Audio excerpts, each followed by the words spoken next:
estamos aqui com o desembargador Alexandre Quintino Santiago, da 8ª Câmara Civil do Tribunal de Justiça de Minas Gerais. Obrigada, desembargador, por nos receber. A primeira pergunta é a seguinte: o artigo 196 da Constituição Federal, ele determina que a saúde é direito de todos e dever do Estado, e que deve ser assegurado por políticas públicas. Então, o cerne da questão está em melhorar as políticas públicas? Renata, eu acho que o Estado precisa trabalhar dentro das políticas públicas.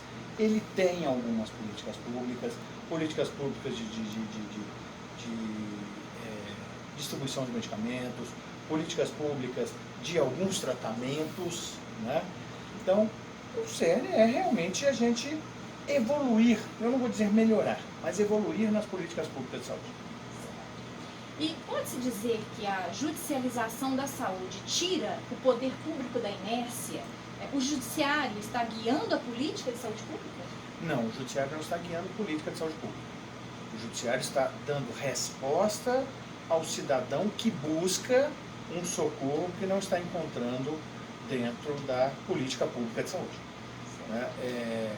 Agora, existe também isso, né, a boa judicialização. Agora, existe também a má judicialização. É aquela judicialização onde o cidadão busca furar a fila. Isso também acontece. E o grande número de ações sobre judicialização da saúde acaba gerando uma pressão aos magistrados? Olha, o magistrado, para decidir a respeito de ações de saúde, ele já tem uma angústia própria. Tá? Nós não temos nenhum conhecimento específico na área de saúde. Tá? Então, nós já temos essa angústia. O volume de processos nos pressiona? Sim, mas também, por outro lado, o magistrado, depois de certo tempo de carreira, né, ele pressiona, mas não impressiona. A gente consegue realmente fazer o nosso trabalho, desde que a gente se baseie em questões corretas, né? Não da medicina, não da farmacologia, né? Não da bioquímica, mas questões corretas dentro da medicina baseada em evidência. Pegando um gancho, como o magistrado pode não se envolver emocionalmente quando o assunto é vida? Bom, primeiro, né, o magistrado já está acostumado a lidar com o processo. Né? A gente precisa, na verdade, parar um pouco de se impressionar com essas ações e trabalhar dentro, como eu falei há pouco, na medicina baseada em evidência, ou seja, evidências científicas. Eu tenho evidências científicas. Quem tem que se pressionar como tratar de vida não é o magistrado, é o médico. E a gente ouve dos próprios médicos que quando a coisa é realmente urgente, quando a coisa é realmente emergência médica, com base no jargão médico, ela não chega no judiciário. Ela é resolvida dentro dos consultórios, hospitais e ambulatórios. E quais são os pedidos mais comuns, os mais emergentes? Seriam tratamentos não cobertos pelo SUS, né, se eu estiver falando da saúde pública, medicamentos não cobertos pelo SUS. Esses seriam, né, os que mais acontecem. Se eu for falar de saúde suplementar, aí eu teria um outro rol, por exemplo, pedidos de home care, pedidos também de tratamentos e medicamentos não cobertos pelos planos de saúde. E qual o impacto da judicialização junto aos profissionais de saúde? Olha, os médicos não gostam muito da nossa atuação, porque eles acham que nós estamos invadindo o espaço, né? Ou nós estamos refazendo ou reescrevendo o ato médico. Essa não é a função do juiz. A função do juiz é apenas dizer que está prescrito um tratamento, está prescrito um medicamento, a responsabilidade, o direito do médico prescritor. Nós não vamos substituir esse médico.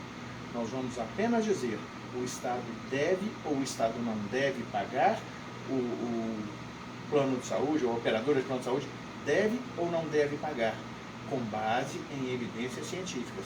Nós não tiramos dos médicos o direito de conduzirem os tratamentos. Nós apenas dizemos, olha, nesse caso o Estado tem ou não tem o dever de pagar. O plano de saúde tem ou não tem o dever de pagar. Bom, a tecnologia, ela pode auxiliar na redução da judicialização? De que forma? Se a tecnologia é boa, se a tecnologia é aprovada, se a tecnologia é cientificamente experimentada, sim, pode. Agora, existem tecnologias que nós ainda não temos um resultado de evidência científica de que elas realmente trazem o bem do paciente. Então nós temos aí duas respostas para você. Tá?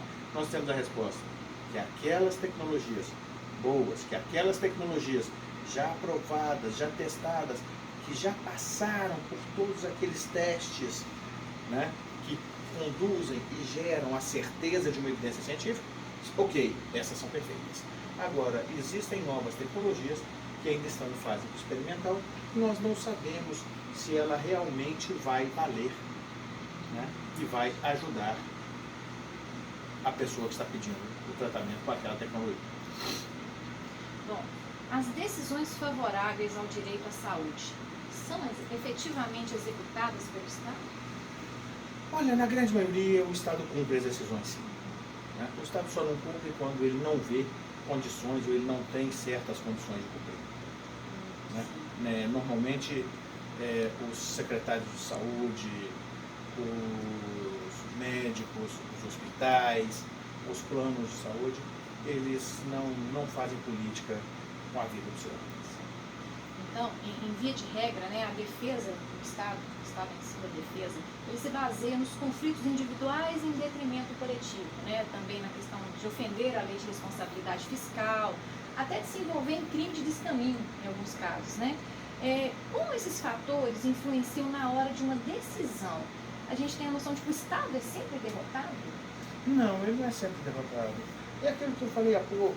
Se a gente trabalhar dentro do conceito de evidência científica, dentro do conceito de como é dividida a obrigação de prestar a saúde, né? Porque nós temos na prestação de saúde 3 níveis de governo: União, Estado e município. E nós temos na Lei Orgânica da Saúde, a Lei 8080, a regra de que o custeio da saúde, a distribuição dos tratamentos devem ser discutidas e geridas por esses três órgãos com base numa comissão tripartite de gestores. Né? E essa comissão é que vai criar a política pública, é que vai dividir entre eles essa obrigação. O Estado realmente se defende, né, demonstrando que aquilo é um interesse individual em detrimento coletivo, que às vezes usa da reserva do possível, né? Ele também usa a defesa de que aquele tratamento, aquele medicamento também não tem evidência científica. E aí a gente tem que, na hora de decidir, levar em conta tudo isso, levar em conta também que a gente não pode gastar mais ou menos com uma vida.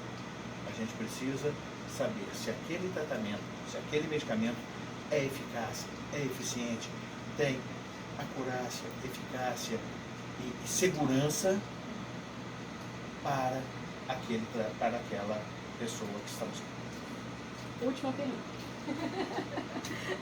Como o desembargador vê o papel da judicialização da saúde atualmente? Olha, a gente tem que analisar a judicialização com certos critérios e também sabendo que o juiz não pode substituir o poder público na elaboração de políticas públicas de saúde.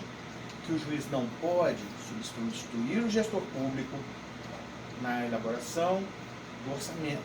O juiz não pode substituir o médico na gestão do tratamento. Isso é ato médico. Isso é direito e dever do médico.